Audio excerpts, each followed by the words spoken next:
భారత్ పాకిస్తాన్ మధ్యన నిన్న జరిగింది యుద్ధం, మొన్న జరిగింది ఆపరేషన్ సింధూర్. మన ఆడబిడ్డల నుదుటిన సింధూరాన్ని తీసేయడానికి ప్రయత్నించినటువంటి పాకిస్తాన్కి వాళ్ళ నుదుటిన సింధూరం గుద్దొచ్చాం.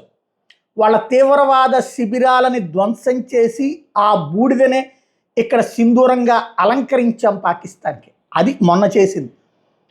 తమకి జరిగినటువంటి పరాభవం అంటే భారత్ మీదన చేసినటువంటి దాడికి ఏది తీవ్రవాదులతో చేస్తే ఏకంగా భారత్ వచ్చి స్వయంగా మా మీదనే పడిపోతుందా అని రెచ్చిపోయినటువంటి పాకిస్తాన్ నిన్న తెల్లవారుజాము నుండి మిస్సైల్స్ మీద మిస్సైల్స్ వాడింది. కాకపోతే వాడి కర్మగాలి ఒక్కటంటే ఒక్క మిస్సైల్ కూడా భారత భూభాగంలోకి రాలేదా అంటే వచ్చినాయి. దాదాపు 5-6 దాకా వచ్చినాయి. కానీ ఒకటి ఎవరూ లేని ప్రదేశంలో పడింది. అలాగే మన రక్షణ వ్యవస్థను డ్యామేజ్ చేయాలనుకున్నది ఏమీ కాలేదు. అన్నీ కూడా డిజాస్టర్ అయినాయి. వాళ్ళ మిస్సైల్సే పేలిపోయినాయి.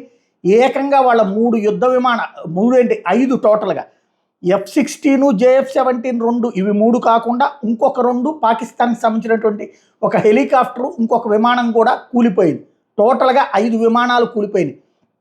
ఎట్ ద సేమ్ టైం పాకిస్తాన్లో సివిల్ అన్రెస్ట్ వచ్చి సాధారణ ప్రజలు తిరగబడి ఈ సైన్యం చేతకానిది, దద్దమ్మ, అసమర్థత అంటూ ఈ ప్రభుత్వము వేస్ట్ అంటూ ఇమ్రాన్ ఖాన్ని ప్రధానమంత్రిని చేయాలి అంటూ ఉద్యమాలు చేస్తే బెలూచిస్తాన్ ఏమో స్వతంత్రత ప్రకటించుకుంది. తద్వారా మనల్ని ఏదో చేయబోయి వాళ్ళ దేశంలోనే పెద్ద సంక్షోభం వచ్చింది. ఇదంతా ఒక ఎత్తు అయితే మనదే జమ్మూ కాశ్మీర్లో టార్గెట్ చేసింది, వైష్ణోదేవి ఆలయాన్ని టార్గెట్ చేసింది. అట్లాగే కాశ్మీర్లో ఉన్నటువంటి జమ్మూ కాశ్మీర్లో ఉన్నటువంటి సిక్కులకు సంబంధించినటువంటి ప్రార్థనా స్థలాలని టార్గెట్ చేసింది. అంటే పాతకాలంలో గోరీ, గజనీ లాంటి దరిద్రులు చేసినటువంటి పనినే ఇప్పుడు ఈ కాలంలో వీళ్ళు చేశారన్నమాట పాకిస్తాన్ వాళ్ళు. అట్ ద సేమ్ టైం వివిధ ప్రాంతాల్లో చొరబడటానికి ప్రయత్నించినటువంటి వాళ్ళని కాల్చి చంపాం. అట్ ద సేమ్ టైం భారత సైన్యం అప్పటిదాకా వాళ్ళకి అవకాశం ఇచ్చింది, ధ్వంసం చేశాం అన్నటువంటి.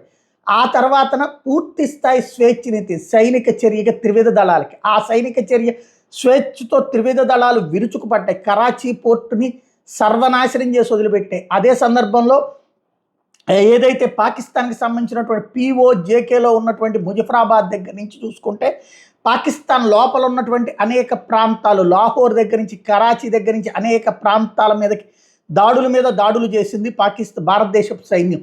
ఆ దెబ్బతో బిత్తరపోవడం పాకిస్తాన్ వంతైంది. మన సరిహద్దులలో వాళ్ళు దాడులు చేస్తే ఆ లోపలికి వెళ్ళి మరి వాడు సరిహద్దు దాటి లోపలికి రాలేకపోయాడు. మన సరిహద్దు కంచె స్ట్రాంగ్గా ఉంది S-400. అదే సందర్భంలో వాడి సరిహద్దు లోపలికి వెళ్ళి కొట్టాం, నాశనం చేసాం, పగలగొట్టాం. ఇక చివరికి వాడు గెలిచింది ఎక్కడ అంటే సోషల్ మీడియాలో మేము భారతదేశానికి సంబంధించి అది చేసాం, ఇది చేసామని వాళ్ళ సోషల్ మీడియాలో ప్రచారాలు, వాళ్ళ ప్రకటనలు తప్పించి ఏమీ చేయలేకపోయారు. ఇది టోటల్గా జరిగింది. పాకిస్తాన్కి రాత్రి కాళరాత్రి అయింది. యుద్ధం కొనసాగుతోంది. మొన్న జరిగింది ఆపరేషన్ సింధూర్, ఇప్పుడు జరుగుతున్నది యుద్ధం. ఈ యుద్ధం అన్నటువంటిది పతాక స్థాయికి చేరుతోంది.